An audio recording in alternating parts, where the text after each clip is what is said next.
नमस्कार, Jayesh TV news Bharat में आपका स्वागत है। मैं हूं आपके साथ गौरव चौहान। आज हम आपको अपने मिथिला समाज के एक ऐसे व्यक्तित्व, बहुआयामी व्यक्तित्व से रूबरू करवा रहे हैं जिन्होंने साहित्य की दुनिया में अपनी एक अलग पहचान बनाई है और इन्होंने अर्श से फर्श तक का सफर तय किया है।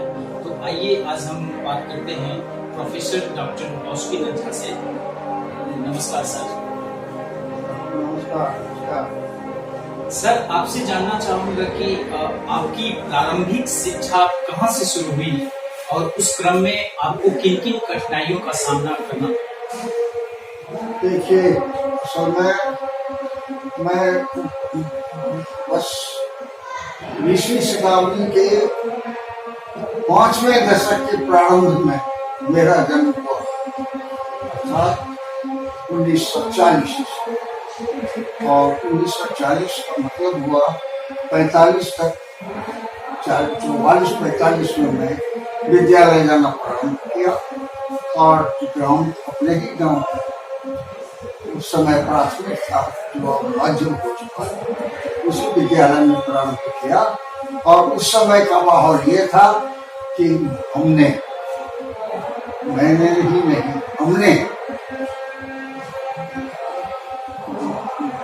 वर्णमाला के अक्षरों को भूमि पर सीखा था। उस समय सिखाई जाती थी मिट्टी के ढेले से और भूमि पर लिख करके, और इसी सरल, सहज और सौम्य ग्राम परसा में मैं उसी विद्यालय में पढ़ना शुरू किया, जहाँ भूमि पर और एक बोरे की टुकड़ी लेकर के आता था, उसी पर बैठता था। और गांव के ही शिक्षक थे जिन्हें हम लोग गुरुजी के मास्टर साहब कहा करते थे। और संजोग उसी 2 साल के बाद ये प्राथमिक से मध्य हो चुका था। और तब तक 4थे वर्ग में आते आते परिस्थितियां ऐसी बनी कि मैं गांव से बाहर के विद्यालय में नामांकन करा लिया 4थे वर्ग में सन 1948 में। और वो भी सुदूर मिथिला मधुबनी जिला के सरसपाही ग्राम में चला गया। विभिन्न पारिस्थितिकी पिताश्री के सुविधा सानिध्य का वहाँ लाभ मिला। और वहाँ प्रारंभिक शिक्षा वहाँ से शुरू की। 4थे वर्ग में नामांकन 1948 ईस्वी में हुआ। उस समय मेरी आई 8वां वर्ष चल रहा था। 8 पूरा किया था या नहीं, ये भी नहीं कर सकते।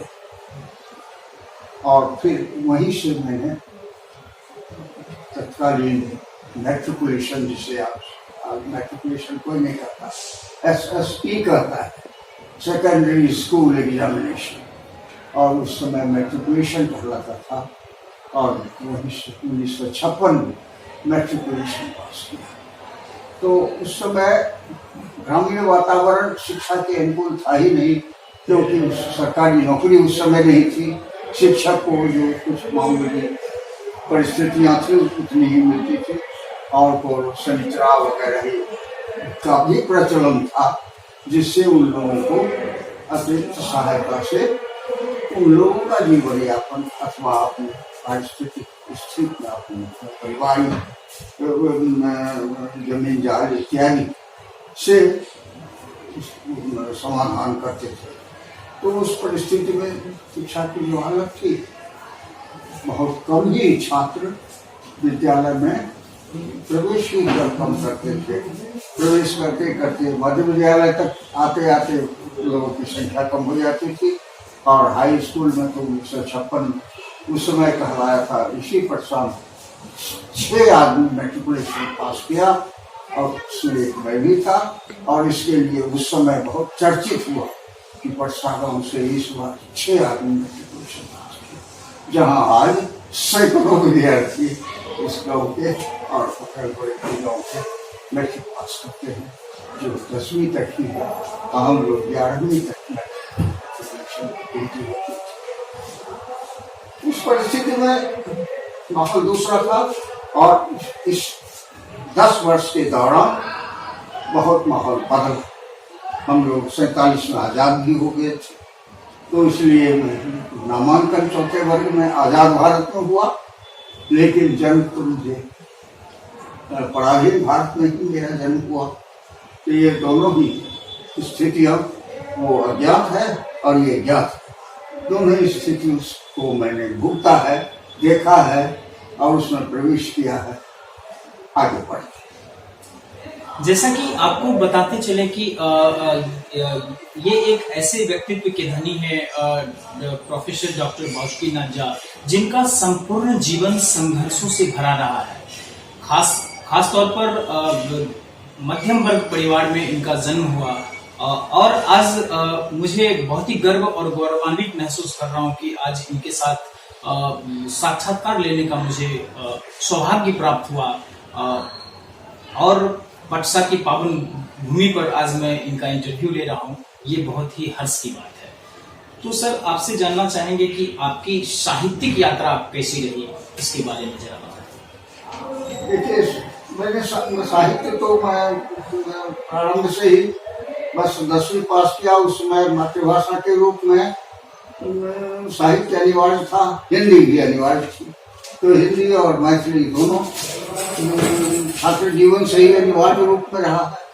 महाविद्यालय में आकर के भी हिंदी और मैथिली दोनों ही मेरे विषय थे, इंटरमीडिएट में भी और स्नातक में भी। और स्नातकोत्तर करने के लिए मैं पटना विश्वविद्यालय आ गया। उस बीच की स्थिति ये है कि बहुत संघर्ष ही, इस समय मैं महाविद्यालय में नामांकन 20 वर्ष किया, उसी वर्ष में पिताजी का भी देहांत हुआ। और जैसा कि आपने पहले ही कहा कि मध्यम वर्ग, वो मध्यम वर्ग ऐसा शब्द है जो जिसको ऊपर ले जाइए तो भी और नीचे जहाँ ले जाइए तो भी, तो सिर्फ सामाजिक दृष्टि से ही मध्यम वर्ग के थे, आर्थिक दृष्टि से बिल्कुल ही निम्न वर्ग से मैं आ रहा हूँ। और आप समझ सकते हैं कि उस समय में अब जिसकी आर्थिक स्थिति कमजोर थी, वो कैसे शिक्षा को आगे बढ़ाएगा। उस परिस्थिति में मैंने शिक्षा ग्रहण किया, जबकि इसका अधिक बोध ही नहीं था। फिर भी कठिनाइयों को बोध अब याद करता हूँ और स्मरण आता है कि उन कठिनाइयों को मैंने कैसे पार कर लिया, मुझे भी आश्चर्य होता है। वास्तविकता तो यह है कि मुझे जैसी जिस परिस्थिति से गुजरना पड़ा, बहुत से लोग उसी में रास्ते में ही रह जाते हैं, अपनी यात्रा खंडित कर देते हैं, रोक लेते हैं। लेकिन ये मेरा सौभाग्य रहा कि जैसे तैसे वो संघर्ष जारी रहा और मैं आगे बढ़ता गया। उसमें भी फिर दैवी विपत्ति आई कि बस इंटरमीडिएट करने से पहले ही उसी पिताजी का भी साया जीवन सिर से उठ गया।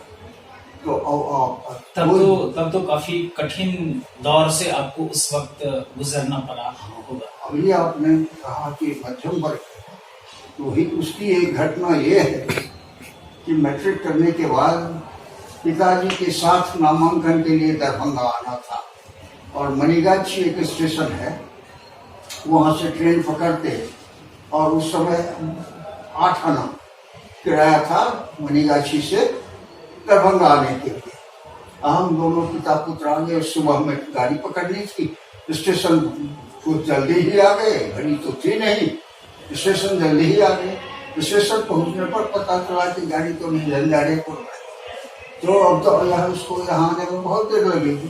तो चलिए हम लोग लाइन पकड़ के वहाँ से सकड़ी पैदल आ गए दोनों पिता पुत्र। क्यों?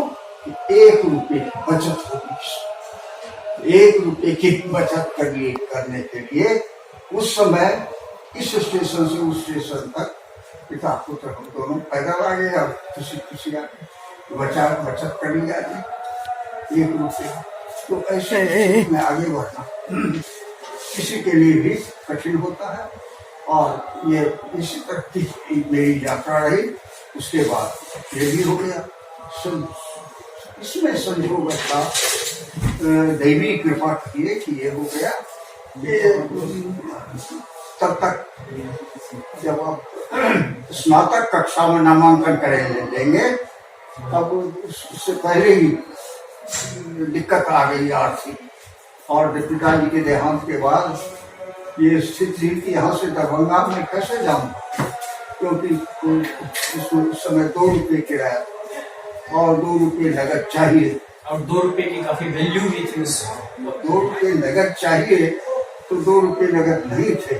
और संयोग से मेरे दादाजी जीवित थे। उनको मैंने कहा कि हमको फॉर्म भी भरना है, परीक्षा फॉर्म भी भरना है, और जाना भी है।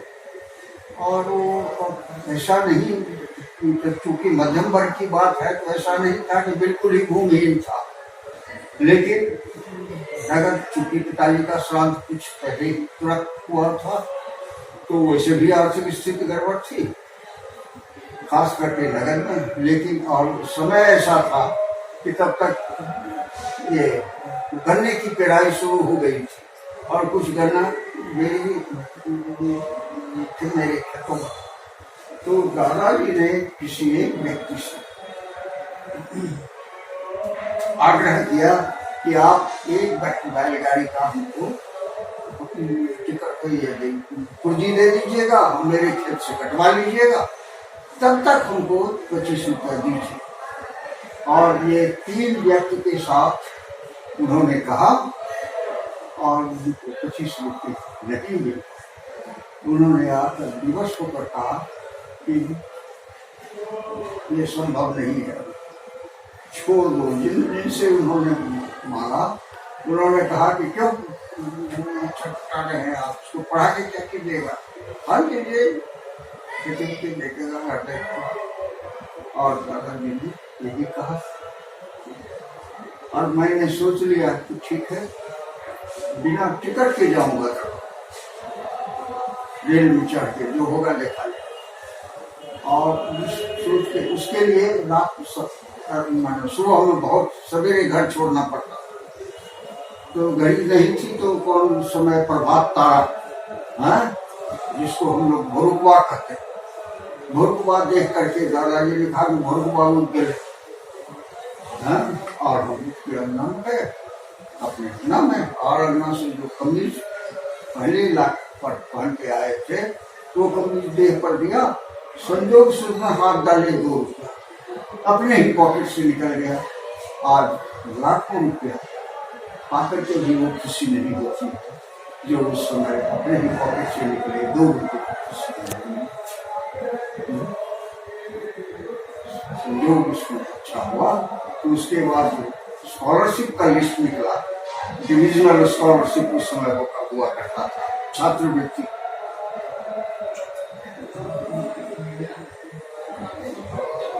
मंडलीय स्थिति परिप्रेक्ष्य, उसमें मेरा नाम आ गया। और तो ऐसा हुआ कि उत्साहित हो गए कि पैसा जब मिलेगा तब मिलेगा, लेकिन हमारा विश्वास इतना बढ़ गया, अरे अब तो स्कॉलरशिप मिलने ही वाला, अब और उसी उत्साह पर वो पार कर लिया। 6 महीने 8 महीने के बाद स्कॉलरशिप मिला, लेकिन मेरी पढ़ाई नहीं थी, और मेरा संयोग ऐसा हुआ कि स्नातकोत्तर करने के बाद 30 नवंबर को रिजल्ट निकला था, और 15 दिसंबर को उनको नौकरी की चिट्ठी मिल गई, और एसपी कॉलेज दुमका में, उस समय दुमका नया कॉलेज था, और भागलपुर यूनिवर्सिटी में पढ़ता था, तो वहाँ मुझे नियुक्ति मिल गई। तो हुआ कि आगे बड़ा दिन की छुट्टी आने वाली है, तो अब बड़ा दिन के बाद जनवरी में ज्वाइन की, और जनवरी 63 में ज्वाइन, तो वो 1 महीने के अंदर नौकरी मिल गई, और महीना पूरते पूरते मैंने नौकरी में ज्वाइन कर ली। हालांकि वो विशुद्ध कालीन नौकरी थी, लेकिन नौकरी मिल गई, 63 नहीं हो गए। और फिर हुआ, और 6 महीना के बाद फिर हो गया कि चूंकि वो पद ही था इस तरह का कि दूसरे छुट्टी अवकाश खाली हुआ था, अवकाश पर जाने वाले वापस आ गए। तो फिर और तब तक उस समय नियुक्ति कॉलेजों में होती थी कमीशन से। तो कमीशन से मेरा नाम कई कॉलेजों में जा चुका था और फिर कमीशन से प्रोफेसर नियुक्त हो गए। तो हम भी संतुष्ट नहीं थे, फिर भी कमीशन में लिया तो पटना में भी हो गया। तो पटना में ही स्थायी रूप से शिक्षा की व्याख्या था और वो व्याख्या तो हुई। तो क्या हुआ कि फिर सामाजिक साहित्यिक सक्रियता बनी रही, क्योंकि साहित्यिक अभिरुचि छात्र जीवन से ही था तो साहित्यिक गतिविधि भी चलती रही। और उसी बीच में प्रोफेसर रमानंद झा उस समय हम लोगों के इंग्लिश के टीचर प्रोफेसर थे कॉलेज में, और बाद में वो दूसरे विभाग में आए। तो उनके अंदर में उनके निर्देशन में मैंने डॉक्टरेट की PhD की शोध कार्य संपन्न किया। और 1969 में PhD हो गया। उस समय में PhD बहुत कम लोग हुआ करते थे किसी भी विषय में, और मैं 1969 में हो गया। तो समाज में शिष्य में से प्रतिष्ठा भी पैदा हो गई कि ये बड़े PhD धारी हैं। तो मुझमें कुछ अंतर हुआ वो नहीं हुआ, लेकिन ये एक बोध हुआ, सेंस ऑफ एलिवेशन अंग्रेजी में जिसको कहते हैं। तो ये वो सेंस ऑफ हम PhD धारी हैं तो अब हमको उस हिसाब से काम भी करना चाहिए। तो चूंकि मैं क्रिएटिव जिसे सृजनशील साहित्य, कविता, कथा, कहानी, उपन्यास करते हैं, वो लिखने के बजाय मैंने समालोचनात्मक क्षेत्र में ही काम किया, क्योंकि मुझे अन्य तरह से भी सामाजिक क्षेत्र में काम करना था। तो और स्वाभाविक है समालोचनात्मक लेखन कुछ कठिन होते हैं, इसकी संख्या अपेक्षा है।